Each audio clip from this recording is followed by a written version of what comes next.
ತೆರಿಗೆ ಉಳಿಸಲು ಕೆಲವು ಮಾರ್ಗಗಳು ಇಲ್ಲಿವೆ. ತೆರಿಗೆ ಉಳಿಸುವ ಸಾಧನಗಳಲ್ಲಿ ಹೂಡಿಕೆ ಮಾಡಿ. ಪಿಪಿಎಫ್, ಎನ್ಪಿಎಸ್, ಇಎಲ್ಎಸ್ಎಸ್ ಮತ್ತು ಯುಎಲ್ಐಪಿಗಳಂತಹ ಸಾಧನಗಳಲ್ಲಿ ಹೂಡಿಕೆ ಮಾಡಲು ಆದಾಯ ತೆರಿಗೆ ಕಾಯ್ದೆಯ ಸೆಕ್ಷನ್ 80C ಅನ್ನು ಬಳಸಿಕೊಳ್ಳಿ. ಕ್ಲೈಮ್ ಕಡಿತಗಳು. ವೈದ್ಯಕೀಯ ವಿಮೆಗಾಗಿ ಸೆಕ್ಷನ್ 80D, ದೇಣಿಗೆಗಾಗಿ ಸೆಕ್ಷನ್ 80G ಮತ್ತು ಶಿಕ್ಷಣ ಸಾಲದ ಬಡ್ಡಿಗೆ ಸೆಕ್ಷನ್ 80E ಅಡಿಯಲ್ಲಿ ಕಡಿತಗಳನ್ನು ಕ್ಲೈಮ್ ಮಾಡಿ. HRA ಲಾಭ ಪಡೆಯಿರಿ. ನೀವು ಸಂಬಳ ಪಡೆಯುವ ವ್ಯಕ್ತಿಯಾಗಿದ್ದರೆ ತೆರಿಗೆ ವಿಧಿಸಬಹುದಾದ ಆದಾಯವನ್ನು ಕಡಿಮೆ ಮಾಡಲು ಮನೆ ಬಾಡಿಗೆ ಭತ್ಯೆ HRA ಅನ್ನು ಕ್ಲೈಮ್ ಮಾಡಿ. ಆರೋಗ್ಯ ವಿಮೆಯಲ್ಲಿ ಹೂಡಿಕೆ ಮಾಡಿ. ಸೆಕ್ಷನ್ 80D ಅಡಿಯಲ್ಲಿ ಕಡಿತಗಳನ್ನು ಪಡೆಯಲು ಆರೋಗ್ಯ ವಿಮೆಯಲ್ಲಿ ಹೂಡಿಕೆ ಮಾಡಿ. ಉಳಿತಾಯ ಖಾತೆಯನ್ನು ನಿರ್ವಹಿಸಿ.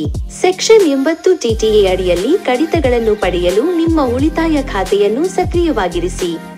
ಚಾರಿಟಿಗೆ ದೇಣಿಗೆ ನೀಡಿ. ಸೆಕ್ಷನ್ 80G ಅಡಿಯಲ್ಲಿ ಕಡಿತಗಳನ್ನು ಪಡೆಯಲು ನೋಂದಾಯಿತ ದತ್ತಿಗಳಿಗೆ ದೇಣಿಗೆ ನೀಡಿ.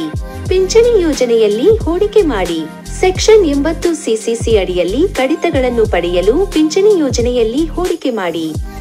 ಪ್ರಯಾಣ ಭತ್ಯೆಯನ್ನು ಪಡೆದುಕೊಳ್ಳಿ. ನೀವು ಸಂಬಳ ಪಡೆಯುವ ವ್ಯಕ್ತಿಯಾಗಿದ್ದರೆ ತೆರಿಗೆಯ ಆದಾಯವನ್ನು ಕಡಿಮೆ ಮಾಡಲು ಪ್ರಯಾಣ ಭತ್ಯೆಯನ್ನು ಪಡೆದುಕೊಳ್ಳಿ. ಗೃಹ ಸಾಲದಲ್ಲಿ ಹೂಡಿಕೆ ಮಾಡಿ. ಸೆಕ್ಷನ್ 80C ಮತ್ತು ಸೆಕ್ಷನ್ 24 ಅಡಿಯಲ್ಲಿ ಕಡಿತಗಳನ್ನು ಕ್ಲೈಮ್ ಮಾಡಲು ಹೋಮ್ ಲೋನ್ನಲ್ಲಿ ಹೂಡಿಕೆ ಮಾಡಿ. ತೆರಿಗೆ ಸಲಹೆಗಾರರನ್ನು ಸಂಪರ್ಕಿಸಿ. ನೀವು ಎಲ್ಲಾ ಅರ್ಹ ತೆರಿಗೆ ಉಳಿತಾಯ ಅವಕಾಶಗಳ ಲಾಭವನ್ನು ಪಡೆದುಕೊಳ್ಳುತ್ತಿರುವಿರಿ ಎಂಬುದನ್ನು ಖಚಿತಪಡಿಸಿಕೊಳ್ಳಲು ತೆರಿಗೆ ಸಲಹೆಗಾರರನ್ನು ಸಂಪರ್ಕಿಸಿ. ನೆನಪಿಡಿ, ತೆರಿಗೆ ಕಾನೂನುಗಳು ಮತ್ತು ನಿಬಂಧನೆಗಳು ಬದಲಾವಣೆಗೆ ಒಳಪಟ್ಟಿರುತ್ತವೆ. ಆದ್ದರಿಂದ ಮಾಹಿತಿಯಲ್ಲಿರಿ ಮತ್ತು ಅದಕ್ಕೆ ಅನುಗುಣವಾಗಿ ನಿಮ್ಮ ಕಾರ್ಯತಂತ್ರವನ್ನು ಹೊಂದಿಸಿ.